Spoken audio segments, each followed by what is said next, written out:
మన తాత ముత్తాతల నుంచి కొన్ని తరాల నుంచి శకునాలు మనం నమ్ముతుంటాం. మంచి శకునాలు, చెడు శకునాలు. కొన్నిసార్లు పిల్లి ఎదురొచ్చిందనో, ఇంకొన్నిసార్లు ఇంకేదో అడ్డుపడిందనో, ఎవరన్నా తుమ్మితేనో ఆగిపోతుంటాం అనమాట. ప్రపంచంలో చాలా దేశాల్లో ఇలాంటి శకునాలు నమ్ముతారు. వీటిని ఇంగ్లీష్లో ఒమెన్స్ అంటాం. వీటిని నమ్ముతుంటారనమాట. రీసెంట్గా ఒక శకునం పొద్దాక కనిపిస్తుందన్నమాట. అది బ్యాడ్, డిజాస్టర్ సంబంధించిన శకునం. ఏదైనా పెద్ద విపత్తు రాబోతుందా, ప్రళయం రాబోతుందా అన్నట్టు ఒక శకునం అనమాట. అదే ఓవర్ ఫిష్. సాధారణంగా సముద్రం లోతుల్లో ఉండే ఓవర్ ఫిష్ బయటికి తేలియాడుతూ కనిపిస్తుందంట. ముఖ్యంగా జపాన్ దగ్గర, మెక్సికో దగ్గర, స్పెయిన్ దగ్గర, క్యానరీ ఐలాండ్స్ దగ్గర ఇలా చాలా ప్రాంతాల్లో ఈ ఓవర్ ఫిష్ అనేది బయటికి కనిపిస్తూ ఉందంట. జనరల్గా ఓవర్ ఫిష్ని మెసెంజర్ ఆఫ్ సీ గాడ్ అంటాం, లేదా డూమ్స్ డే ఫిష్ అంటాం, లేదా ఎర్త్ క్వేక్ ఫిష్ అంటాం. ఏదైనా ఒక చెడు జరిగేటప్పుడు జపాన్ వాళ్ళ కథనం ప్రకారం ఇది బయటికి తేలియాడుతూ కనిపిస్తుందంట. మనం గమనిస్తే ఫుకుషిమా ఇన్సిడెంట్ జరగకముందు, మనకు తెలుసు 2011లో అక్కడ పెద్ద ఎర్త్ క్వేక్ వచ్చింది జపాన్లో. ఆ ఇన్సిడెంట్ జరగకముందు చాలా ఓవర్ ఫిష్లు చనిపోయి కనిపించాయంట. సో ఓవర్ ఫిష్ చనిపోయి కనిపిస్తే జపాన్ వాళ్ళ శకునాల ప్రకారం ఏదో పెద్ద ప్రళయం రాబోతుంది, పెద్ద విపత్తు రాబోతుంది, ఒక డూమ్స్ డే అంటే చాలా పెద్ద అంతం వచ్చే రోజు రాబోతుంది. ఇదనమాట అర్థం ఓవర్ ఫిష్ కనిపిస్తే. ఓవర్ ఫిష్ అనేది ఒక స్నేక్ లాగా, సర్పెంట్ లాగా ఉంటుంది అనమాట. చాలా పొడవుగా, చాలా పెద్దగా, స్నేక్ లాగా, సర్పెంట్ లాగా ఉంటుంది. ఇవి బయటికి కనిపించాయంటే ఏదో ప్రళయం వస్తున్నట్టే అని శకునం అనమాట. దాంతోపాటు యాంగ్లర్ ఫిష్, ఇది సముద్రంలో చాలా లోతుల్లో ఉంటుంది, చాలా డెప్స్లో ఉంటుంది, డార్క్లో ఉంటుంది. ఇది అసలు బయటికి రాదు.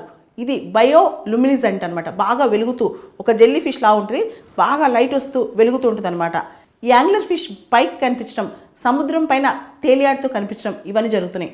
అంతేకాదు రీసెంట్గా ఆస్ట్రేలియా దగ్గర, టాస్మానియా దగ్గర కొన్ని వందల వేల్స్ బాగా ఎక్కువగా చనిపోయి కనిపిస్తున్నాయంట. వీటన్నిటిని బట్టి సముద్రంలో ఏదో జరుగుతుంది, సముద్రం లోతుల్లో ఏదో జరుగుతుంది. ఇతన క్లైమేట్ చేంజ్ వల్ల జరుగుతుందా, మెరైన్ ఎన్విరాన్మెంట్ డిస్టర్బ్ అయిందా, లేదా ఓషన్ కరెంట్స్లో డిస్టర్బెన్స్ వచ్చిందా, మెరైన్ పొల్యూషన్ వచ్చిందా, లేదా ఓషన్ కరెంట్స్లో ప్రాబ్లం వచ్చిందా, ఇలా చాలామంది క్వశ్చన్స్ వేసుకుంటున్నారు. ఇక్కడ ముఖ్యమైన అంశం ఏంటంటే అసలు మెరైన్ ఎన్విరాన్మెంట్లో ఇంత డిస్టర్బెన్స్ ఎక్కడి నుంచి వచ్చింది, ఏ విధంగా ఈ డిస్టర్బెన్స్ వచ్చింది, ఇన్ని అపశకునాలు ఎలా కనిపిస్తున్నాయి, ఇవన్నీ కూడా మెరైన్ పొల్యూషన్ వలన సముద్ర జీవులు ఎందుకు, సముద్రం లోతుల్లో ఉండే జీవులు కూడా బయటికి ఎందుకు ఇలా తేలియాడుతూ కనిపిస్తున్నాయి, ఇలాంటి క్వశ్చన్సే అందరికీ వస్తున్నాయి అనమాట. ఇక్కడ చాలామంది ఎక్స్పర్ట్స్ చెప్పడం ఏంటంటే వేల్స్ ఉంటాయి కదా, అవి సాధారణంగా సిగ్నల్స్ రూపంలో ఒకదానికొకటి కమ్యూనికేట్ చేసుకుంటూ ఉంటాయి అనమాట. ఈ టైంలో ఈ నాయిస్ డిస్టర్బెన్స్, షిప్స్ కానీ పెద్ద పెద్ద పడవలు కానీ వాటి కమ్యూనికేషన్ సిగ్నల్స్ వేల్స్ని కన్ఫ్యూజ్ చేస్తున్నాయేమో, వేల్స్ని డిస్టర్బ్ చేస్తున్నాయేమో అని చెప్పి భావిస్తున్నారనమాట.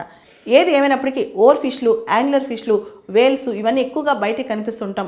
ఇవన్నీ కూడా కొన్ని చనిపోయి కనిపిస్తాం, కొన్ని అసలు కనిపించినవి డార్క్లో ఉండే ఫిష్లు బయటకు వచ్చి కనిపించడం, ఇవన్నీ కూడా ఏదో జరుగుతుంది, ఏదో ప్రళయం రాబోతుంది, ఏదో చెడు జరుగుతుందని చెప్పి చాలామంది నమ్ముతున్నారు.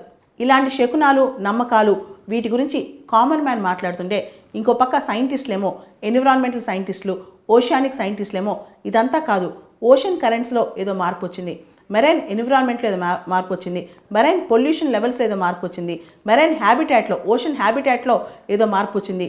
ఇప్పుడు మనం ఓషన్ హ్యాబిటాట్ కానీ మెరైన్ ఎన్విరాన్మెంట్ కానీ ఇవన్నీ కాపాడుకోవాల్సిన టైం వచ్చింది, ఇది పెద్ద సిగ్నల్ అని చెప్పి ఓషన్ సైంటిస్టులు చెప్తున్నారు.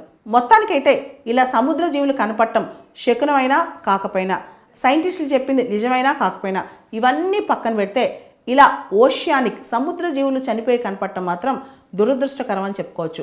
ఎందుకంటే జీవ వైవిధ్యం, బయోడైవర్సిటీలో మెరైన్ బయోడైవర్సిటీ కీలక పాత్ర పోషించుద్ది.